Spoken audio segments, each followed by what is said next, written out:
আসসালামু আলাইকুম। চলে গেলাম ঢাকা জাতীয় বৃক্ষ মেলা। এখনো শুরু হয় নাই, শুরু হবে। দিন দেখার জন্য চলে গেলাম। অনেক বাহারি রকমের আম, সব বিদেশি। এখানে আছে ডালিম, আনার ফল গাছ, অনেক অনেক মানে এখানে রামবুটান গাছ, বিভিন্ন ফলের গাছ আছে। এই যে অনেকগুলো রামবুটান গাছ।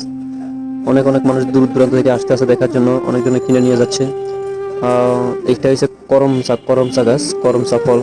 জানি না কে কি নামে চেনে, আমি যেটা বলছি সেটা করমচা। আর এটা হচ্ছে একটা বিদেশি ফল, গাবের মতন, কিন্তু সঠিক এর নামটা বলতে পারতেছি না। আর এখানে এসে সব আম, এখানে ফল ফলাদি গাছ। এটা হলো আমলকি গাছ, কত সুন্দর ছোট একটা গাছ, অনেকগুলো ফল ধরে রাখছে। আর এখানে হচ্ছে সব ফুল গাছ, অনেক সুন্দর সুন্দর রকমের ফুল। মানুষ আসতে এসে কিনতে আসে। বাণিজ্য মেলা এখনো শুরু হয় নাই, শুরু হবে দু একদিনের ভিতরে।